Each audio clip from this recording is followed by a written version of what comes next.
Hey guys, it's Vanessa here and welcome back to my channel.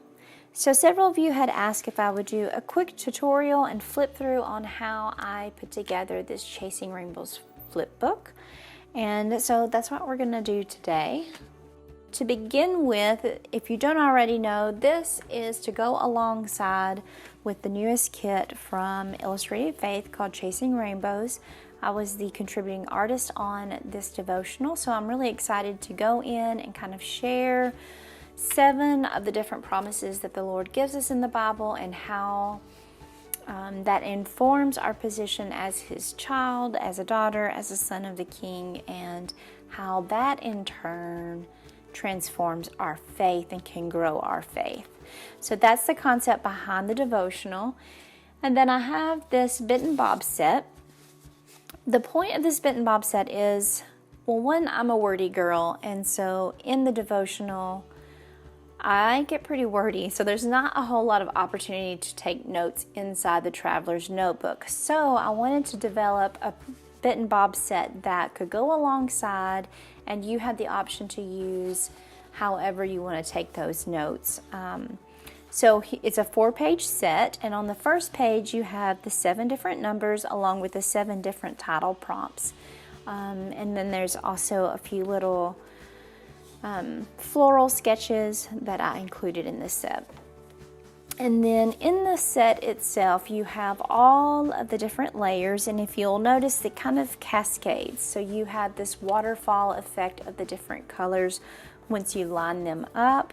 These can be used as a flip book. These can be used as a tip-in in your Bible. These can also be used in your memory decks. If you're a memory decks kind of crafter, I wanted to make sure that all of the different types of crafters we have an opportunity to use this in some way. So you can easily just punch holes down in the bottom and use that in your memory decks. But if you wanted to use it in your Bible, you still don't have those holes to have to deal with. So however you choose to use this, I would love to know. So if you'll drop a comment below if you have this and you're using it in a certain way, I would love to hear from you. So you have 7 different cards to pick from, including there's a title page, and then I also included just a little journaling card here, and then you have some various artwork. So that way, if you decide to make a flip book or use these cards in a different way, you also have elements that you can use in your Bible as well.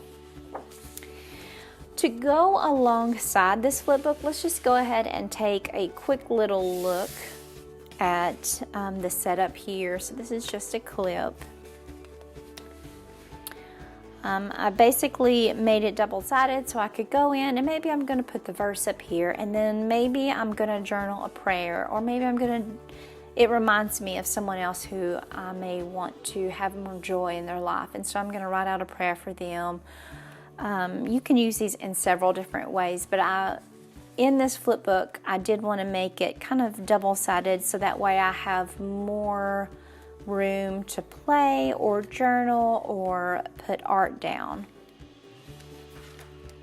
So most of the devotional colors, the color palette and so forth was inspired by the My Mind's Eye one-of-a-kind collection,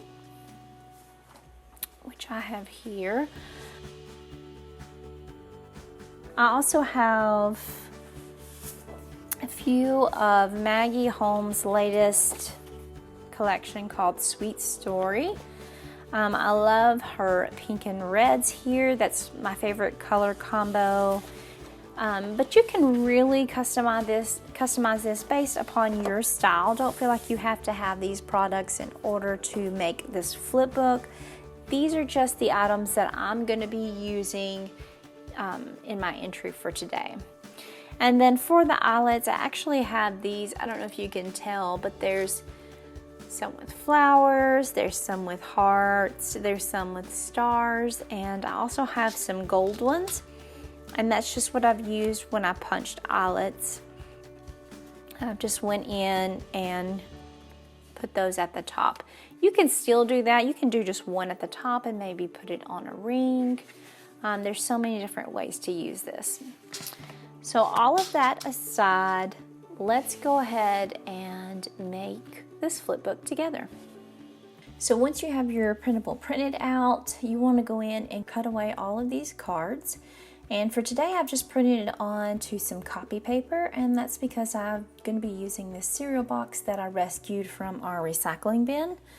I chose to do this so I could have some sturdiness and stability for each of the flip books. But keep in mind, if you want to run this through your typewriter and type out your prayers and notes, this is probably not the best way to go, and you probably just want to stick with some really sturdy cardstock and maybe use some coordinating papers on the back of that. Another thing I learned when attaching this first title page was you want to be very careful if you are using copy paper to make sure you trace that out and cut it and adhere it to the side that doesn't have the branding. I can kind of see a little bit of shadowing on this title page, so I made sure to switch gears on the other pages. So once all of those are attached to my cardboard, I'm then just going to reach for some coordinating papers here and be sure to trace that. Now I put them face down onto the side that I want showing. That was just the easiest way for me to be able to decide. Especially like on this pink one, you'll see I have some pink paper here with some words. I want to make sure that those are facing in the correct direction. So if you're using a pattern or words or something like that, you might want to keep that in mind whenever trimming this and tracing that out. So for this page, I wanted to create a little pocket for some hidden journaling. So I've just adhered adhesive on 3 of the sides, and since I didn't have enough, I just used a coordinating paper here at the top. And then that's just gonna let me slide a little journaling card in at the top. Keep in mind, if you do that, whatever you attach, whether it be ribbon or yarn or whatever you attach to that journaling card, it's gonna peek through the top of your flip book, so just be mindful of that whenever creating the pocket.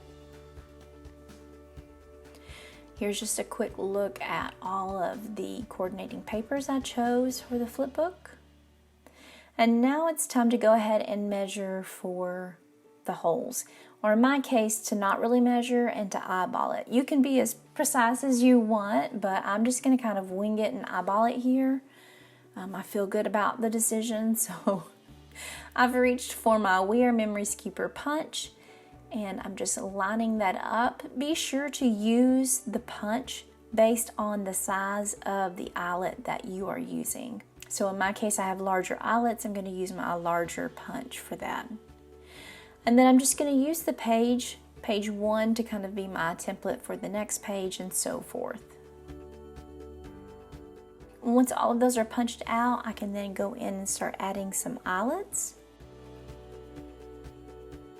So you're just going to feed that through the hole here that you've punched out. And reaching for that again, you can kind of see this little thing poking out the top. Just slide that into the eyelet, and that keeps it from wiggling and moving. And then you want to press down pretty firmly because you want to bend the metal onto the back side. If you don't do that, your eyelet will come loose and you will be aggravated.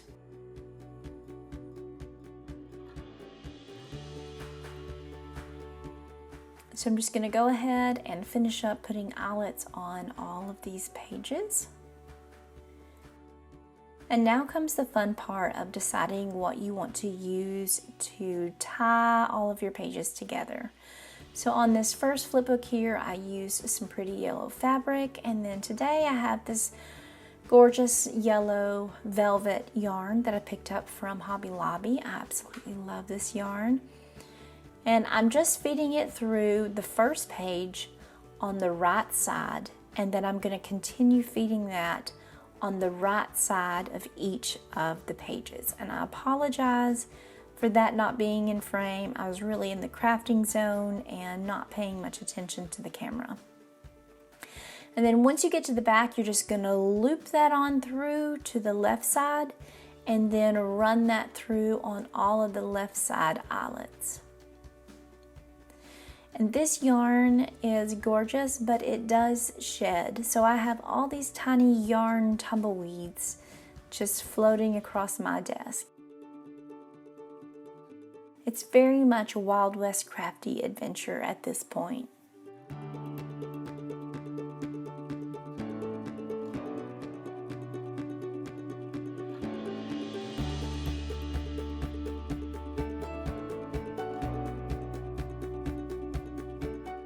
So once you have that fed through, you're going to pull it a little bit tight, but resist the urge to pull it too taut or too tight. You really want to leave some room so that way you can go in and actually open your flip book and flip the pages in your flip book. And keep in mind, you're going to be decorating, or you could possibly be decorating in this. So you want to make sure that you have enough wiggle room for all of that. And if you use a yarn or ribbon or fabric, you can always just leave a longer tail on your bow, and that way you can go in and adjust based on however thick your flip book becomes. So now that it's attached, let's just go ahead and do another quick flip through and make sure we can open it correctly and look at all of our pretty pages we created.